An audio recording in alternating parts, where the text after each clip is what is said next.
اپنا سلا لے بھی گئے، دل تجھے دے بھی گئے، اپنا سلا لے بھی گئے،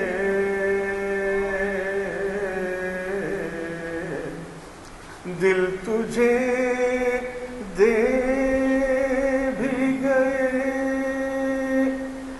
اپنا سلا لے بھی گئے، آ کے بیٹھے بھی نہ تھے اور نکالے بھی گئے، آ کے بیٹھے بھی نہ تھے اور نکالے بھی گئے، آئے عشاق گئے وعدے فردا لے کر، آئے عشاق گئے وعدے فردا لے کر، اب انہیں ڈھونڈ چراغے رخے زیبا لے کر، اب انہیں ڈھونڈ، اب انہیں ڈھونڈ چراغے رخے زیبا لے کر، تیری محفل بھی گئی چاہنے والے بھی گئے، شب کی آہیں بھی گئیں، صبح کے نالے بھی گئے۔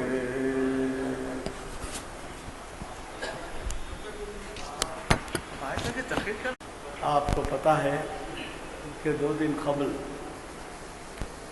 علامہ کے فرزند جاوید اقبال صاحب رحلت کر گئے، تو آج ان کی تعزیت بھی ہوگی، اور اس کے لیے اتفاق دیکھیے کہ مہینے میں 1 دفعہ مستر وجہ صاحب تشریف لاتے ہیں، جو آپ جیسے واقف ہیں کہ انہوں نے اقبال کا فارسی ترجمہ اردو میں کیا ہے، اور وہ بین الاقوامی معیار کا ہے، اسی پر ان کو غالب ایوارڈ بھی دیا گیا ہے، جو خود ایک بین الاقوامی ایوارڈ ہے، نئی دہلی سے حکومت نے ہند کی جو اکیڈمی ہے، اقبال اکیڈمی یا اردو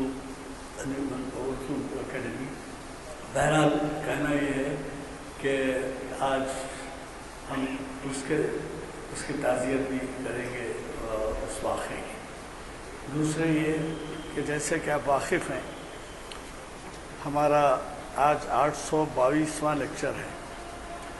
یہ لیکچر جامع مسجد عالیہ گن فاؤنڈری کے کانفرنس ہال میں بعد نماز عصر بتاریخ 7 اکتوبر 2015 مطابق 22 ذی الحج 1336 ہجری منعقد ہو رہا ہے، اور ہمارے آج کے جو مقرر ہیں انہوں نے ہی اس کا عنوان دیا ہے زبور اعجم، اور ظاہر ہے کہ آپ انہی کے زبان سے سنیں کہ وہ زبور اعجم کے بارے میں آپ کو جو کچھ بتانا ہے سب بتائیں گے۔ اب دوسری بات یہ ہے کہ جیسے میں نے آپ سے اس سے پہلے بھی گزارش کی تھی کہ ہمارے ان محافل کا سلسلہ یہاں پر جو 3 محافل ہوتے ہیں ان میں سب سے زیادہ قدیم اقبال شناسی ہے، اور ہر سال 52 نشستوں میں سے، یعنی ہر ہفتہ نشست ہوتی ہے تو 52 میں سے رمضان میں نہیں ہوتی، یا کبھی کرفیو ہو گیا یا بارش ہو گئی یا کوئی اور وجہ ہو گئی، تہوار آ گیا تو نہیں ہوتی، ورنہ 45 نشستیں ضرور ہوتی ہے۔ تو 18 سال سے یہ سلسلہ چل رہا ہے، قدیم سب سے ہماری محفل ہے، اور یہ محفل پہلے اوپر ہوا کرتی تھی، جب جگہ ناکافی ہونے لگی تو ہم یہاں اس کو منتقل کی۔ حضرات، علامہ اقبال کے بارے میں یہ کہا جاتا ہے کہ وہ شاعر اسلام ہے، اور یہاں پر ہم جو پہلو پیش نظر رکھتے ہیں ان کی شاعری کا، وہ ہے قرآن، حدیث اور تاریخ اسلام۔ اب یہ دیگر ان کا کلام بہت کچھ ہے جس سے آپ بھی واقف ہیں، سارے جہاں سے اچھا ہندوستان ہمارا، ہم بلبل ہیں اس کی، یہ چیزوں کے لیے نہیں ہے محفل، یا پھر ہمالیہ پہاڑ ہے سر جیون جس کے پیروں کا تل کھڑا ہے بن کیا کیا، ایسے اس کے لیے نہیں ہے۔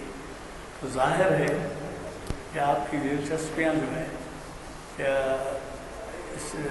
اس لیے بھی ضروری ہیں کہ اس میں آپ کو علامہ کے کلام کا پرتو ملتا ہے، یا ان تمام باتوں کا جس کا میں نے ابھی ذکر کیا۔ اب آپ کو تو واقعہ معلوم ہے کہ علامہ کی تربیت کس طریقے سے ہوئی تھی۔ علامہ کی تربیت کا ایک واقعہ بتا دوں میں آپ کو۔ علامہ جو ہے تلاوت کر رہے تھے، یا تلاوت کے بعد اٹھ رہے تھے، تو ان کے والد صاحب، میرا جہاں تک خیال ہے عطا اللہ نام تھا شاید، جی آپ میں سے کوئی بتا سکتے اقبال کے والد کا نام؟ عطا جی، شیخ نور محمد صاحب۔ تو وہ جو ہے ان سے مخاطب ہو کے کہتے ہیں کہ دیکھو قرآن اس طرح سے پڑھو جیسے تم پر نازل ہو رہا ہے۔ اب آپ بتائیے کہ ہم میں کتنے ایسے لوگ ہیں جو قرآن کے پڑھنے میں اتنی تندہی رکھتے ہیں یا اتنا غور و فکر سے پڑھتے ہیں۔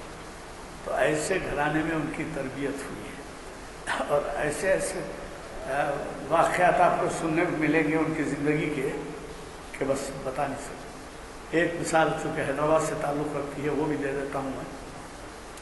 نواب بہادر یار جنگ علی گڑھ گئے، علی گڑھ جا کے اقبال سے ملنے کی خواہش کی ہے، تو کوئی بولے کہ بھائی لاہور جائیے اور لاہور جا کے آپ مل سکتے ہیں، اور یہاں پر آپ کو کیا تفصیل ان کو آپ کو انٹرویو ملے گا، سب کرے گا۔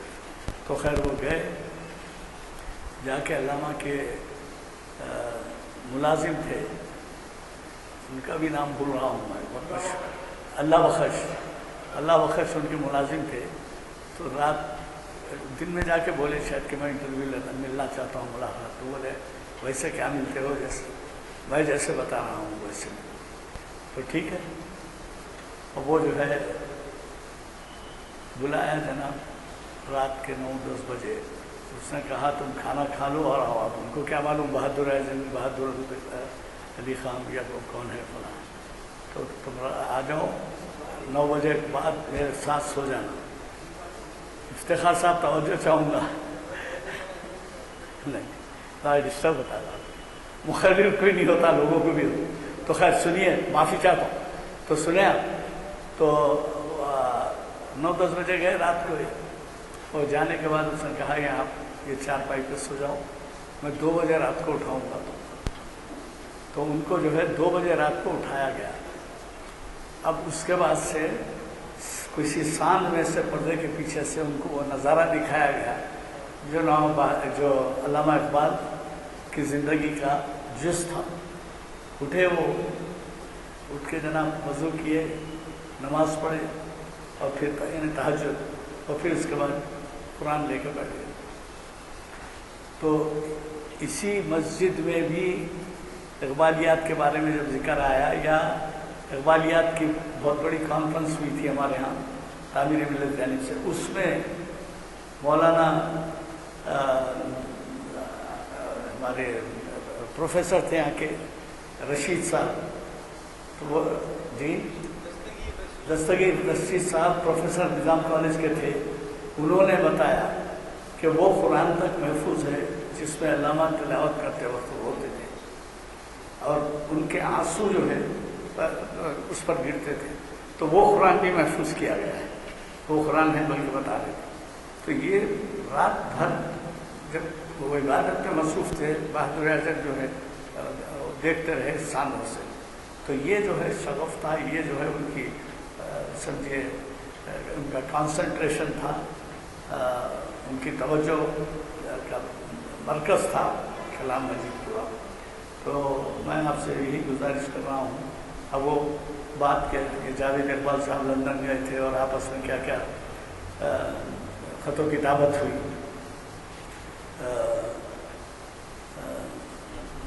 ایسے ایسے اشعار ہیں جو آپ کو ملیں گے, جیسے مثال کے طور پہ ہے اٹھانا شیشہ گرانے فرنگ کے احسان. اس زمانے میں وہاں سے کانچ کے گلاس, کانچ کے برتن آتے تھے, تو شیشہ گر کے معنی جو ہوتے ہیں وہ گلاس کے کام کرتے. فرنگ یورپ کے کہتے ہیں. اٹھانا یعنی انگلینڈ میں رہتے تھے. اٹھانا شیشہ گرانے فرنگ کے احسان, سفال ہند سے بینا و جام پیدا کر. سفال ہند کے معنی مٹی, یعنی ہمارے پاس کی جو مٹی ہے اس سے بینا و جام پیدا کر. اب اس کے مفہوم کہاں سمجھاؤں میں, مخرج صاحب آ گئے ہیں. اور اسی طریقے ہوئی نہ ذاق میں پیدا بلند پرواز. ذاق کہتے ہیں کم اونچا اڑنے والا پرندہ جس کو عام طور پر کوا سمجھا جاتا ہے. تو شاہین ان کا ایک تصوری پرندہ تھا. ہوئی نہ ذاق میں پیدا بلند پروازی, خراب کر گئی شاہی بچے کو صحبت ذاق. کوے کی صحبت جو ہے شاہی کے بچے کو صحبت خراب. وہ اونچا اڑنے والا اور یہ نیچے رہنے والا. ہوئی نہ ذاق میں پیدا بلند پروازی, خراب کر گئی شاہی بچے کو صحبت ذاق. بہرحال میں بہت زیادہ جو کچھ بولا ہوں جو ہے اس کی وجہ بھی آپ سمجھ سکتے ہیں کہ ہمارے مخرج صاحب تشریف لانے میں, تو میں نے اس کا استفادہ کیا ہے. میں گزارش کروں گا, اور یہ محفل کے برخاست ہونے سے پہلے جن کو بلیٹنس نہیں ملے ہیں, نئے نئے بلیٹنس آ گئے ہیں, وہ لیتے ہوئے جائیں. میں آج کے مخرج صاحب سے, مستر مجاز صاحب سے, خصوصاً اس حوالے سے کہ وہ جاوید اقبال کے بارے میں بھی تعزیت کا موقع ہے, کچھ فرمائیں اور آخر میں دعا میں شامل رکھیں. ان کے لیے بھی دعا کی جائے گی.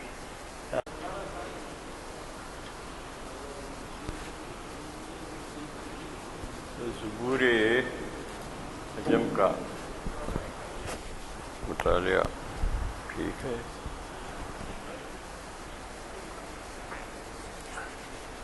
زبور عجم کا مطالعہ ہم نے شروع کیا ہے. پانی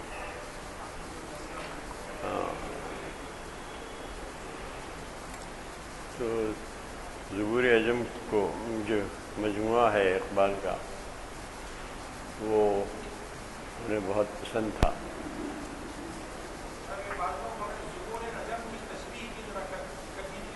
ہاں نہیں, وہ سب جانتے ہیں. زبور حضرت موسیٰ بے طوری یہ توریت ہوتی تھی. زبور جو ہے وہ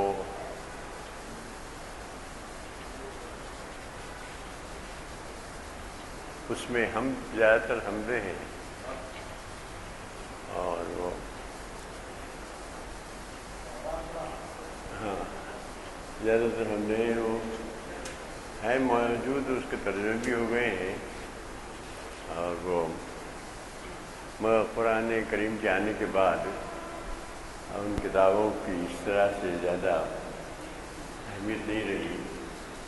کہ ایک مرتبہ حضرت عمر کیا زبور پڑھ رہے تھے, اس میں حمدیں ہیں, تو وہ آپ نے منع فرمایا. وہ اب تو چھپ گئی ہیں, کئی زبانیں چھپی ہیں. وہ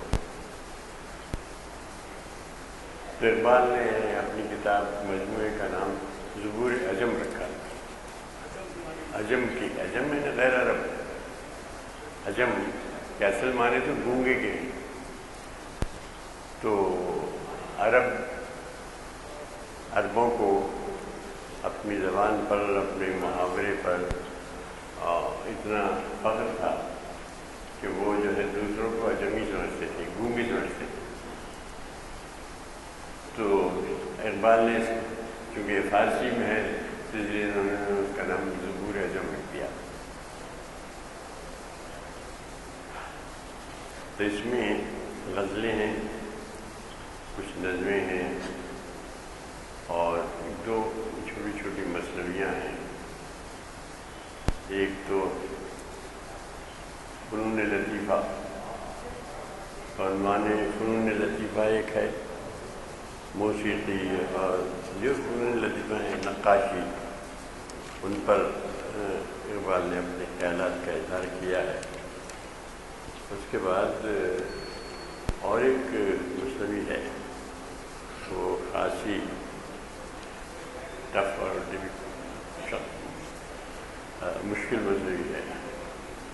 اس میں محمود شبستری ایک بڑے صوفی گزرے ہیں، انہوں نے کچھ سوالات کیے، سوالات تھے ان کے دور میں جو سوالات اٹھتے تھے وہ ہوئے، ان کو کیا ذکر کیا ہے، اس کے بعد اس کے جوابات لکھے۔ اقبال نے جو مثنوی لکھی ہے وہ اسی پیٹرن پہ ہے، اور خاص بات اقبال نے یہ کی ہے کہ جو سوالات تھے محمود شبستری کے وہ اپنی جگہ ان کو رہنے دیا ایز اٹ از، اس میں کچھ تبدیلی نہیں کی، اور اس کے جوابات ہمارے عصر حاضر کی روشنی میں اب جو معاملات ہوئے ہیں اور اس کی روشنی میں اس کے جوابات لکھے، وہ خیر وہ سب سے آخر میں ہے، اور اسے بڑے گمبھیر اس کے مسائل ہیں، تصوف کی مسائل ہیں، اس لیے وہ ہم اسے بعد میں لیں گے۔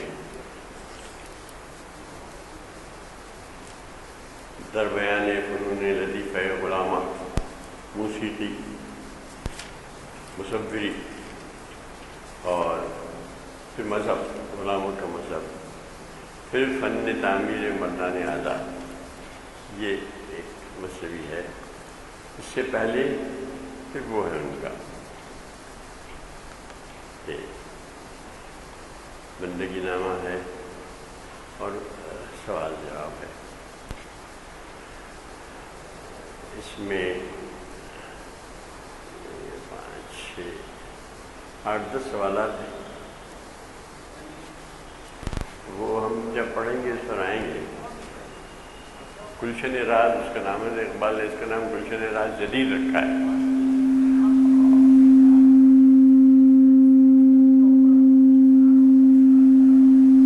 کیا ہوا؟ ہاں، جدید رکھا ہے، اور وہی سوالات رکھے جو محمود شبستری کے تھے، جوابات انہوں نے اپنے طور پر دیا ہے۔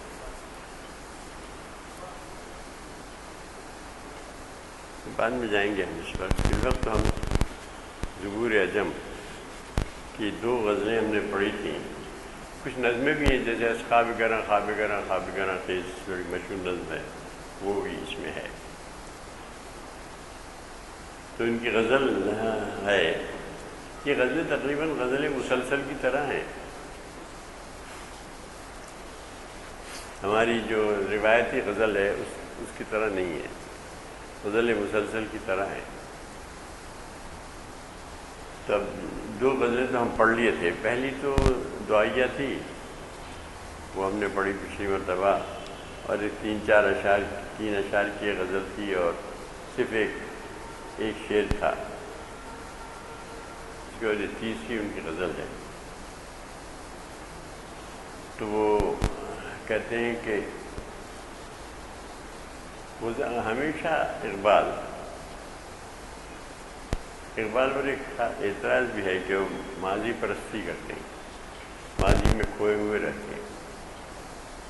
وہ اب دیکھیے اسی غزل میں وہ کہتے ہیں پہلے مصرے میں غزل سرایو نوا آئے رفتہ بازاور، یعنی غزل سرا ہو اور جو نوائیں کھو گئی ہیں، جو ہم بھول بھال گئے ہیں، ان کو پھر لاؤ، نواہائے رفتہ بازاور،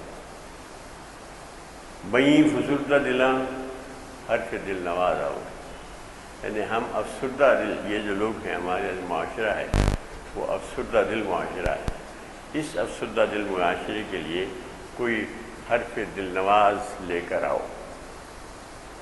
غزل سرائے و نواہائے رفتہ باز آور، بئیں فسردہ دلاں حرف دل نواز آور، کنشت و کعبہ و بت خانہ و کلیسا را۔ اب دیکھیے تمام مذہبی جو عبادت گاہیں ان کا ذکر کر رہے ہیں۔ کنشت تو کعبہ و بت خانہ و کلیسا را، کنشت یعنی فارسیوں کا جو عبادت گاہ ہے، کعبہ ہے، بت خانہ ہے، کلیسا ہے، اس سب کے لیے ہزار فتنہ ازاں چشم نیم باز آور، اس چشم نیم باز سے جو ہزاروں فتنے اٹھتے ہیں وہ ان کو پھر پیدا کر یا لے کے آ باز آور۔ اسی کنٹینیوشن میں ایک غزل مسلسل ہے جو میں نے کہا کہ غزل سرا ہو جاؤ، نواہائے رفتہ، وہ پرانی آوازیں ان کو لاؤ اور ان افسردہ دلوں کو کوئی دل نواز حرف سناؤ، اور یہ جو نمائندے ہیں مختلف مذاہب کے، کنشت و کعبہ، بت خانہ، کلیسا، ان سب کے لیے ہزار فتنہ ازاں چشم نیم باز آور، اس چشم نیم باز سے اس 1000 فتنے برپا کرو۔ یہ بادئی کے بخا کے مناتشی آمیخت، اس شراب سے کہ جس نے میری خاک میں آگ ڈال دی ہے، وہ شراب جس نے میری خاک میں آگ ڈال دی ہے، یہ سیارے کی بات کر رہے ہیں، سیارے کی زبان میں بات کر رہے ہیں۔ پیالئی بجوانہ نے نو نیاز آور، وہ شراب جو مجھے ملی ہے، جس نے میری خاک کو شعلہ افزا کر دیا ہے، شعلہ فشاں کر دیا ہے، اس سے نو نیاز جو نئے نوجوان ہیں، ابھرتی ہوئی جو نوجوان قوم ہے، ان کے لیے کوئی پیالہ لے کر آؤ۔ پیالئی بجوانہ نے نو نیاز آور، نئے کہ دل سے نوائش وسینہ می رخصت، وہ نئے وہ بانسری کہ جس کی دل نواز آواز سینے میں ایک رقص کی کیفیت پیدا کرتی ہے دل کے اندر، نئے کہ دل سے نوائش وسینہ می رخصت، وہ نئے وہ بانسری جس کی لے کی وجہ سے، جس کی آواز کی وجہ سے سینے میں دل رقص کرنے لگتا ہے، زندگی کے آثار پیدا ہوتے ہیں۔ میں کہ شیشہ جاں را دہد گداز آور، اور وہ شراب جو شیشے جاں میں ہے، جو دل کو میں گداز پیدا کرتی ہے، وہ شراب۔ نئے کہ جلد مادش، میں کہ شیشہ جاں را دہد، تو جی شیشے جہاں گداز کر دیتی ہے، جان کے شیشے کو پگھلا دیتی ہے، وہ میں، اور وہ نئے میں تو خاص اصطلاح ہے۔ مولانا روم کی مثنوی نئے سے شروع ہوتی ہے، بشنوز نے جو حکایت بھی کنت و جدائی ہے شکایت بھی کنت، کہ نئے کو دیکھو کہ کیا حکایت بیان کر رہی ہے، بشنو سنو، از نئے کی بانسری کی آواز کو غور سے سنو، کیا حکایت بیان کر رہی ہے، کیا کہہ رہی ہے۔ وہ جدائی ہے شکایت بھی بلند، کیونکہ وہ جدائی کی شکایت کی۔ وہ کہتے ہیں کہ ہم خدا سے جدا ہو گئے ہیں۔ اقبال کی ایک بہت اسی میں ہے، ایک بڑی دلچسپ نظم ہے اسی غزل کے فارم میں ہے، جس میں وہ کہتے ہیں ماں خدائے گمشدہ، الٹا کہتے ہیں، دیکھیے کہ الٹی حمد ہے اس میں، ماں خدائے گمشدہ منہ بجستجوز، ہم خدا سے جدا ہو گئے ہیں، ماں خدائے گمشدہ، ہم خدا سے جدا ہو گئے ہیں، وہ بجستجوز، وہ ہماری جستجو میں ہے، یہ دیکھیے الٹی حمد کہی ہے، وہ ماں خدائے گمشدہ منہ بجستجوز، چوما نیاز مند و گرفتار آرزوز، ہماری طرح نیاز مند اور گرفتار آرزو ہے، ذات حجم کے لیے کہتے ہیں، گاہے درون سینہ بشوشت بہائے خیش، گاہے درون سینے مرغاں بہائے ہوس، گاہی ببرگ لالہ نویست پیام خیش، اسے پڑھیں گے ہم، میں ورثبیر تذکرہ بات آگے درج کرتا ہوں کہ وہ کہتے ہیں کہ گاہے ببرگ لالہ نویست پیام خیش، کبھی وہ کیا کرتا ہے، یعنی راج کے بازو کہ برگ لالہ پہ اپنا پیام لکھ کر بھیجتا ہے، برگ جو ہوتا ہے اس کچھ رہتے ہیں، دیکھیے آپ نسیں پڑی ہوئی، وہ کہتا ہے کہ یہ جو ہے اس کی تحریریں، اس کے خطوط ہیں، گاہے ببرگ لالہ نویست پیام خیش، گاہے درون سینے مرغاں بہائے گوشت، اور کبھی سینے مرغاں میں جو صبح کے وقت جو چہچاتے ہیں تو وہ کہتا ہے کہ سینے مرغاں میں وہ ہائے ہو کر رہا ہے، کون؟ ذات واجب، گاہے درون سینے مرغاں بہائے گمشدہ مائم یا کہ اس ہم ہیں یا وہ ہے، وہ یہی کہہ رہا ہے کہ زبادئی کے جمع کے بقا کے مناتش عمیق، اس شراب نے جس نے میری خاک میں آگ پیدا کر دی ہے، پیالئی بجوانہ نے نو نیاز آور، نو نیاز نئے نوجوانوں کو، ان کو اس کا پیالہ عطا فرما، پھر کہتا ہے کہ نئے کہ ذل نوائش بسینمی رخصت، وہ نئے، وہ بانسی جس کی آواز سے سینے میں نوا اس کی رقص کرنے لگتی ہے، دل رقص کرنے لگتا ہے، دل سے نوائش بسینمی رخصت، کہ دل اس کی نوا سے سینے میں رقص کرنے لگتا ہے، نئے مئے کے شیشہ جاں را دہد گداز آور، اور وہ شراب جو شیشے جاں کو میں گداز پیدا کرے، شیشے جاں کو پگھلا دے، وہ شراب لا، بنیستان عجم بعد صبح تیز است، عجم کے نیستاں میں، یعنی نیستاں یعنی بمبوؤں کا جو جنگل ہوتا ہے اسی نیستاں کہتے ہیں، بنیستان عجم بعد صبح تیز است، صبح کی آگ تیز چل رہی ہے، صبح کی ہوا بعد صبح، شرارئی کے فرومی چکت ز ساز آؤ، تو ایسا شرارہ جو اس کے ساز سے ٹوٹ پڑے وہ لے کر آ، شرارئی کے فرومی چکت ز ساز آور، وہ شرارہ لے کر آ جو ساز سے نکل کر باہر آ جائے،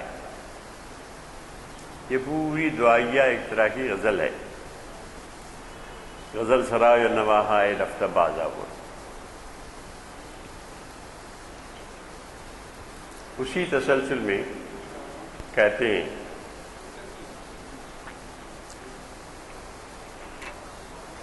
اے کہ زمن فزودئی گرمی آہو نالرا، اب خطاب ڈائریکٹ مخاطب ہو گئے ہیں، یہاں تو ان سے ہیں، یہاں ڈائریکٹ ذات واجب سے مخاطب کہتے ہیں اے کہ زمن فزودئی گرمی آہو نالرا، اے کہ تو نے آہ و نالے کی گرمی میرے اندر پیدا کر دی، بھڑکا دی، ابال لا گیا، اے کہ زمن فزودئی گرمی آہ و نالرا، آہ و نالہ کی گرمی، اے کہ تو نے میرے آہ و نالہ کی گرمی کو میرے سینے میں بھڑکا دیا ہے، افزو کر دیا ہے، بڑھا دیا ہے، تو اب زندہ کنس صدائے من خاک ہزار سال آ رہا، تو میری آواز سے 1000 سالہ خاک جو سو رہی ہے اس کو زندہ کر. خاک کے 1000 سال یعنی وہ امت جو 1000 سال سے سو رہی ہے. امت نہیں کہتے، خاک کہہ دیتے بس. زندہ گزر صدائے من، میری صدائے سے زندہ کر دے آواز سے. خاک 1000 سالہ یعنی 1000 سال سے جو امت سو رہی ہے اس کو جگا. بال جبری میں بھی کہا نا کہ ابتدائی غزلوں میں ہے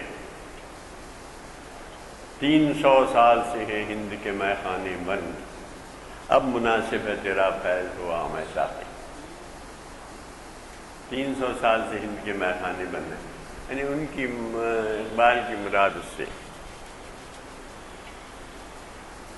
300 سال سے مراد یہ ہے کہ سرہند کے جو سرہند سے ان کے جو بزرگ ہیں 300 سال ہو گئے تھے ان کو انتقال پردہ فرما کے.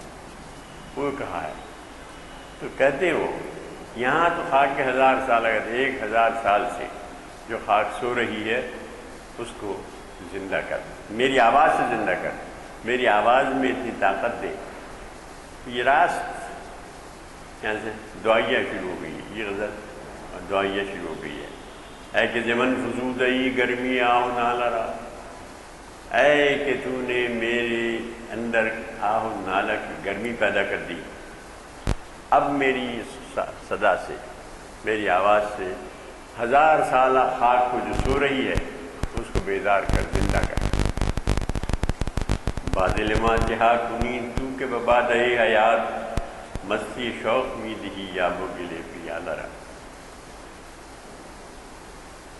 میرے دل سے تو نے کیا کیا، کیا کر دیا تو نے میرے دل کے ساتھ.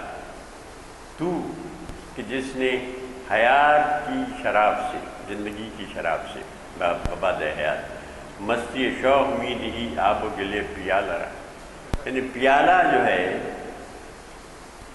مٹی کا ہے، آب و گلے پیالہ کو مستی شوق تو نے دے دی. میرے دل کے ساتھ تو نے کیا کیا. بادل من چہا کنی، میرے دل کے ساتھ تو نے کیا کیا.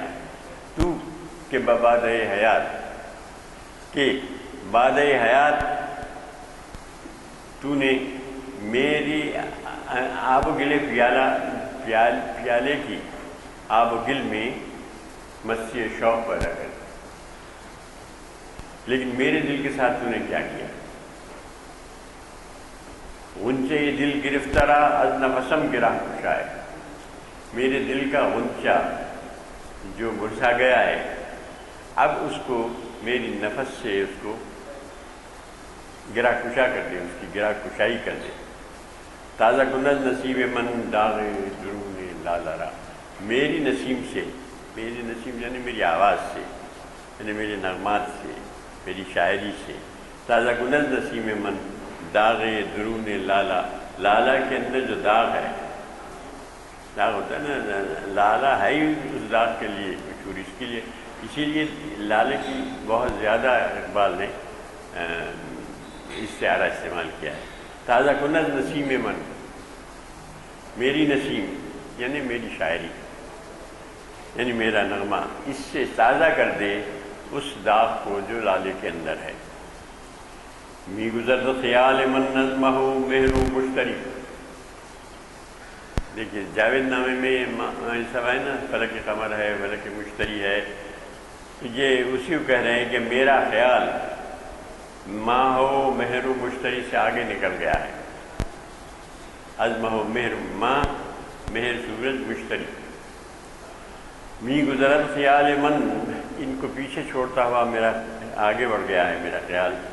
تو بکمیچ خفتیش سید کنی غزالہ را، تو کمی میں کیوں بیٹھا ہوا ہے، چھپ کے کیوں بیٹھا ہوا ہے. اب دیکھیے، اب تو بکمیچ خفتئی، تو کیوں سو رہا ہے کمی میں. سید کنی غزالہ را، اس غزالہ کا شکار کر، کیا خیال؟ میرے خیال کا، می گزرت خیال من نظم مہر مشتری، تو بکمیچے بختئی سید کنی غزالہ را۔ اب اس کے بعد پھر راست مخاطب کے کہتے ہیں خواجہ من نگاہ دار، اے میرے خواجہ، اے میرے آقا، اے میرے مالک، نگاہ داری کیجیے اپنی گدا کی آبرو، آبروئے گدائے خویش، خواجہ من نگاہ دار آبروئے گدائے خویش، میں تو تیرے در کا ایک بھکاری ہوں، تو اس کی آبرو کی حفاظت کر، نگہداری کر۔ ان کے ججوے دیگراں پر نکنت پیالہ، جو دوسروں کی ندی سے اپنے پیالے کو نہیں بھرتا، تیری ندی سے لینا چاہتا ہے، دوسروں کی ندی سے اپنے پیالے کو نہیں بھرتا۔ یہ راست آپ اس کو پڑھتے چلے جائیے اور دیکھیے کہ کیسی کیسی اس میں کیفیت طاری ہوتی ہیں۔ اے کہ زمن فزودئی گرمی آہ نالا را، زندہ کنت صدائے من خاکی 1000 سالہ، 1000 سال سے جو قوم سو رہی ہے اس کو زندہ کر۔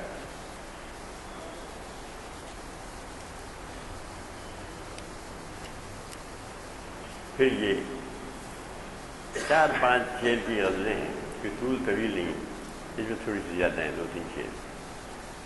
اس میں پھر ذات واجب سے مخاطب ہے۔ از مشت غبار ماں سر نالا برنگیزی، میرے غبار کی ایک مٹھی بھر غبار سے میرے نالے اٹھا دیے تو نے، 100 نالے اٹھا دیے۔ از مشت غبار ماں صد نالا برنگیزی، چھوٹی سی میری مجھ سے غبار ہے، اسے تو نے سینکڑوں نالے اس سے برپا کر دیے۔ نزدیک طرز جانی با ہوئے کما میری، تو جان سے بھی نزدیک ہے لیکن کم آمیزی کی عادت کی وجہ سے تو بہت کم آمیز ہے، بہت کم ملتا ہے، لیکن تو جان سے بھی نزدیک تر ہے، جیسے کہ ہے نبی شہرک سے بھی نزدیک تر ہے۔ نزدیک طرز جانی، یہ تو میری جان میری شہرک سے بھی نزدیک ہے، اپنی کم آمیزی کے باوجود، باخوئے کم آمیزی، کم آمیز ہے، بہت زیادہ گھل مل کے نہیں ہے، تھوڑی سی دور فاصلہ برقرار رکھے ہوئے، تو نزدیک طرز جانی باخوئے کم آمیزی، اپنی پوری کم آمیزی کی خو کے باوجود تو میری شہرک سے بھی نزدیک ہے۔ در موج صبا پنہا دزدیدہ بباغ آئی، آپ کو کہتا ہے وہی جو میں ابھی سنا رہا تھا آپ کو، گاہے درون سینہ مرغاں بہائے غوث، گاہے ببرگ لالہ نبی صد پیام خویش، کبھی برگ لالہ پر اپنا پیام لکھ کے بھیجتا ہے۔ در موج صبا پنہا دزدیدہ بباغ آئی، کبھی موج صبا میں چھپ کر چوری سے باغ میں آتا ہے، دزدیدہ بباغ آئی۔ در موج صبا پنہا دزدیدہ بباغ آئی، در بوئے گل آمیزی با غنچہ تراویزی، بوئے گل میں تیری خوشبو ہے، غنچے میں جو ہے پوشیدہ ہے۔ در بوئے گل آمیزی با غنچہ تراویزی، در موج صبا پنہا دزدیدہ بباغ آئی، یعنی باغ میں جو ہے دزدیدہ طریقے سے چوری چھپے تو آ جاتا ہے۔ بوئے گل میں آمیز ہوتا ہے اور پھر غنچے کے ساتھ دراویز، باغنچہ دراویزی۔ مغرب تو بیگانہ مشرق ہم افسانہ، اب یہ دیکھیے مغرب اور مشرق کا موازنہ شروع کر دیا، دونوں پہ نظر تھی اقبال کی۔ اتفاق سے اقبال مغرب کو بھی دیکھ کر آئے تھے، تو کہتا ہے کہ مغرب سے تو بیگانہ مشرق ہم افسانہ، مشرق تو ایک افسانہ ہے، مغرب تو سے بیگانہ ہے۔ مغرب بڑی حد تک جو لوگ مغرب کہیں دیکھتے ہیں کہ وہاں پہ خدا کا تصور نہیں ہے. چرچز بھی جو ہیں وہ چرچز بھی ان لوگوں نے خالی کر دیے ہیں, بیچ دیے, جس میں بعض مسلمانوں نے اپنی عبادت گاہیں مسجدیں بنا لی ہیں. بعض مسجدوں میں نمازیں کرنے کی چھوڑ دی ہیں کیونکہ وہ لوگ عبادت کو بھی نہیں آتے. مغرب کا ایک بڑا طبقہ جو ہے وہ چرچ کو بھی نہیں جاتا. تو وہ کہہ رہا ہے کہ مغرب جو تو بیگانہ, مشرق ہم افسانہ, اور مشرق میں صرف افسانہ ترازیاں ہیں. وقت است کے در عالم نقش دیگر انگیزی. اب یہ وقت ہے کہ تو اپنے اس عالم میں تو ایک دوسرا نقش ڈال دے, نقش دیگر انگیزی. یہی وقت ہے کیونکہ مغرب تجھ سے بیگانہ ہو چکا ہے, مشرق میں صرف افسانے ہی افسانے. یہ تو ہم جانتے ہیں مشرق میں ہر قوم افسانے. یہاں ہندوستان کی ایسی قوم ہے وہ بھی اسی افسانے میں گرفتار ہے. جانوروں کا اپنا مائی باپ سمجھے ہوئے وہ لوگ خود کہہ رہے ہیں کیسے ماں ہو سکتی ہے, کوئی جانور کیسے کوئی ماں کسی کی ماں ہو سکتا ہے. یہ سب افسانے بنے ہوئے ہیں اور اتنی شدت سے اٹھے ہوئے کہ اس کے سامنے لوگوں کی جان کی بھی کوئی حیثیت نہیں رہی ہے. یہ ہے مشرق ہم افسانہ. افسانہ اتنا گھر افسانہ اتنا گھر کر گیا ہے دلوں میں کہ اور مغرب تجھ سے بیگانہ ہے, اور افسانہ اتنا گھر کر گیا ہے کہ جانوروں کو اپنی مائی اپنا خدا سمجھ رہے ہیں اور اس کے سامنے انسان کی جان کی بھی کوئی حیثیت نہیں رہی. وقت است کے در عالم نقش دیگر انگیزی. اب یہ وقت ہے کہ اس وقت ایک نقش دیگر, ایک دوسرا نقش دنیا میں رکھ. یہ وقت ہے کہ عالم میں ایک دوسرا وقت است کے در عالم نقش دیگر انگیزی. کس کے بسردار سودائے جہانگیری. اچھا, اب جہانگیری کا سودا بھی ہے نا لوگوں میں, قوموں میں. اون کس کے بسردار سودائے جہانگیری, وہ شخص جو رکھتا ہے دنیا پہ حکومت کرنے کا جنون, سودا کہ بسردارت اپنے سر میں رکھتا ہے, سودائے جہانگیر. تسکین جنون نشکن با نشتر چنگیزی. اس کے جنون کی تسکین کر تاکہ ان پہ کوئی چنگیز آ کر نشتر چلائے. چنگیز کے نشتر کی بھی تعریف کر رہے ہو کیونکہ سودائے جہانگیری قوموں کے دلوں میں اتنا بھر گیا ہے کہ اب اس کی تسکین نشتر چنگیزی ہی سے ممکن ہے. ان کس کے بسر دارد سودائے جہانگیری, جہان پہ کو فتح کرنے کا, جہانگیری کا جس کے اندر جس سر میں سودا ہے اس کے جنون کی تسکین کر. تسکین جنون مشکن با نشتر چنگیزی. چنگیزی نشتر چلا. ضرب کلیم میں بھی کہا ہے کہ چنگیز کا جو فتنہ کھڑا ہوا تھا, اب اسی مقام پر اتفاق سے چنگیز کے فتنے کے ختم ہونے کے بعد مغربی اقوام نے تہو بالا کر دیا اور دجلہ و فرات.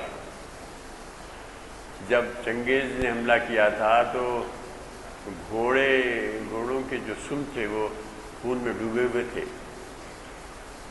اور گھوڑے اپنا منہ ایسا کر رہے تھے. وہ اتنا خون بہا تھا کہ گھوڑے چلتے وقت بھی یوں منہ مارتے تھے اس کی شدت سے, اس کی بو سے, انسانی لہو کی. اب بھی وہی ہوا, ہمارے سامنے ہوا, وہی چنگیز کا ہنگامہ پھر ہوا, بلکہ ابھی تک جاری ہے, ختم نہیں ہوا ابھی. تسکین جنون نشکن با نشتر چنگیزی. اس کے جنون کی تسکین چنگیز کا نشتر چلا کر. من بندے بے قیدم ہاں اب اپنے آپ پہ نظر ڈالتے ہیں، نظر ڈال کے کہتے ہیں کہ میں آزاد بندہ ہوں، من بندے بے قیدم، میں ایک آزاد بندہ ہوں، شاید کہ گریزم باز، شاید میں تجھ سے گریز کر جاؤں، شاید میں تجھ کو چھوڑ دوں، گریزم باز یہ ترے پیچاں را در گردن ماوی، یہ جو ترے پیچاں ہیں تیرا وہ میری گردن میں ڈال دے، من بندے بے قیدم شاید کہ گریزم باز، شاید میں پھر گریزاں ہو جاؤں، این ترے پیچاں را در، یہ بالکل یعنی بالکل تجویز سامنے ہی لے لی ہے، بالکل محبوب قرار دیا ہے کہ بار این ترے پیچاں را در گردن ماویزی، یہ جو ترے پیچاں ہیں تیرا اس کو میرے گردن میں ڈال دے، شاید کہ میں گریز نہ کہیں میں گریز نہ کر جاؤں۔ یہ شاعری ہے، اس کو جو ہے اس کی اجازت ہے اور اس کو پوئٹک لائسنس کہتے ہیں، جدید تنقید میں اس کو پوئٹک لائسنس کہا گیا ہے، یعنی ایک شاعرانہ اس میں ایک لائسنس ہے، اس میں ایسا کہنے کی اجازت ہے۔ من بندے پہ این ترے پہ چارہ در گردن ماویزی، اس کے بعد آخر میں ہے جز نالا نمی دانم گویند غزل خانم، میں تو سوائے نالا کرنے کے، آہوزاری کرنے کے کچھ نہیں جانتا، جز نالا نمی دانم، یعنی میرے دل کی کیفیت ایسی ہے کہ میں سوائے نالا زنی کرنے کے کچھ نہیں کر سکتا، جز نالا نمی دانم گویند غزل خانم، مگر لوگ سمجھتے ہیں کہ میں غزل خوانی کر رہا ہوں، گویند غزل خانم این چیز کے چوں شبنم برسی نئے من ریزی، یہ جو میری شاعری ہے یہ ایک طرح سے کہ ایک اس کی مثال ایک ایسے شبنم کی طرح ہے جو میرے سینے پر گرتی جا رہی ہے، این چیز کے چوں شبنم برسی نئے من ریزی، میں جو سوائے نالا زنی کے کچھ نہیں کر سکتا، اور لوگ تو سمجھتے ہیں کہ میں غزل خواں ہوں۔ عام طور پر اس میں ارمغان حجاز نے بھی کہا ہے کہ کہا تو نے کہ رمز جاں کہہ، کوئی راز حیات جاویداں کہہ، مگر کہتے ہیں یہ ناحق شناساں کہ تاریخ وفات اینواں کہہ، تاریخ وفات ان کی تاریخ لے کے آتے تھے، تاریخ وفات کا خطا لکھ دیجیے، اس پہ کہا انہوں نے۔ تو میں تو یہ کہتا ہے کہ میں تو کچھ مجھے غزل خواں سمجھتے ہیں، مجھے یاروں نے سمجھا ہے غزل خواں، ہاں اس میں کہا ہے ارمغان حجاز نے، مجھے کیا ہے شاہ امم دے داد تو ہی، مجھے شاہ امم دے داد تو ہی، مجھے یاروں نے سمجھا ہے غزل خواں۔ تو وہی کہہ رہے ہیں جو نالا نمی دانم گویند غزل خانم، کہ میں غزل خواں ہوں، این چیز کے چوں شبنم برسی نئے من ریزی، یہ جو میری شاعری ہے یہ ایک طرح سے ایک شبنم ہے جو میرے سینے پہ گر رہی ہے۔ یہ کیا ہے؟ جو شبنم کی طرح یہ چیز یہ کیا ہے کہ چوں شبنم برسی نئے من ریزی۔ مختصر تعزیت، ہاں ہاں جاوید اقبال ان کی دوسری اہلیہ کے فرزند تھے، اور منیرہ بیگم ان کی بہن، وہ بھی ایڈوکیٹ ہیں، ہاں ہاں ہاں ہاں ایڈوکیٹ ہیں۔ جاوید اقبال تو چیف جسٹس تک ہوئے تھے، پالیٹکس میں نہیں آئے، وہ اسی شعبے میں رہے، اور اب 90 سال کی عمر میں ان کا انتقال ہوا۔ ان کی کتاب آئی ہے، تو بہت سی باتیں، اس کے بعد کانٹروورشل باتیں بھی لکھ دی ہیں انہوں نے، خیر لکھتے ہیں لوگ تو لکھتے ہیں تو بہت سی باتیں لکھنے وہ جو کہا ہے باتیں تمام کہنے نہ کہنے کی بے دریغ، کل ان سے کہہ گیا میں جوانی کی لہر میں باتیں تمام کہنے نہ کہنے کی بے دریغ، کل ان سے کہہ گیا میں جوانی کی لہر میں۔ تو ہوا کیا ہے کہ انہوں نے آگے کتاب لکھی ہے، اور سب سے پہلے تو انہوں نے وہ 4 جلدوں میں ایک کتاب پہلے آئی، بہت پہلے آئی، وہ ہے اقبال قدیم میں ہے، لیکن اب تازہ کتاب ان کی آئی جو ان کے انتقال سے چند دن پہلے ہی شائع ہوئی۔ اس میں بعض باتیں اب لکھ دیا انہوں نے کہ اقبال جو ہے اپنے آپ میں گم رہتے تھے، نماز کو نہیں جاتے تھے، روزہ رکھ لیا تھا تو بار بار پوچھتے تھے کہ بھئی ابھی کتنا وقت باقی ہے۔ ایسی باتیں بھی انہوں نے لکھ دی ہیں۔ یہ تو بہت چھوٹے تھے جب ان کا انتقال ہوا اقبال کا، تو جاوید اقبال 5-6 سال کے تھے، اور ان کی چھوٹی بہن منیرہ وہ اور چھوٹی تھی، ان سے 3-4 سال کی تھی۔ تو وہ جب اقبال کا انتقال ہوا تو جا کے ان کے سینے پہ چڑھ کے بیٹھ گئے تھے، انہیں لوگوں نے ہٹایا اتارا۔ تو انہوں نے قصہ مختصر یہ کہ یہ چیف جسٹس تک گئے، اس کے بعد پھر اپنے لکھنے پڑھنے کا کام کرتے تھے، سیاست میں انہوں نے دخل نہیں دیا۔ یہ ایک اچھا کام ہوا، چاہے سیاست کہیں کی ہو، سیاست کے تو بڑے خراب ہتھ کنڈے ہیں، وہ ان میں گرفتار ہو سکتے تھے، نہیں ہوئے، کوئی الیکشن نہیں لڑا انہوں نے، اور کسی میں نہیں گئے، بس اپنے شعبے میں رہے، اور اقبال کے نظریات کو پھیلانے میں انہوں نے کافی کام کیا۔ ان کے آرٹیکلس کتاب کے چھپتے رہے، ہم بھی نیکسٹ ویک ہم چھاپیں گے ان کا ایک چیپٹر۔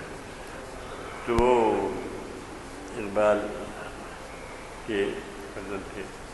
اقبال کی پہلی بیوی سے بھی 2 لڑکے تھے، ایک کا تو انتقال ہو گیا، وہ تھے، ایک لڑکا اور لڑکی تھے۔ تو اقبال نے تقریباً ان لوگوں کو آغسا کر دیا تھا، لیکن وہ ان کی مدد ضرور کرتے تھے، اور وہ جب جاتے تھے، ان کے اور ایک اقبال کے پوتے ہیں، یعنی پہلی بیوی کے فرزند کے بیٹے، وہ سعودی عرب میں ہیں اور قوالی کرتے ہیں۔ ہاں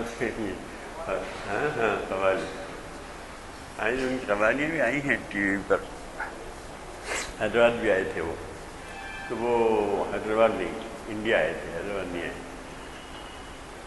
وہ وہاں ہیں۔ وہ اقبال کو اس طرح ان کے پہلی بیوی کی اولاد تنگ کرتے تھے، لوگوں سے ملتے تھے، اقبال کے دوستوں سے، ان سے پیسوں کا مطالبہ کرتے تھے، جن کو بڑی شرمندگی ہوتی تھی اقبال کو۔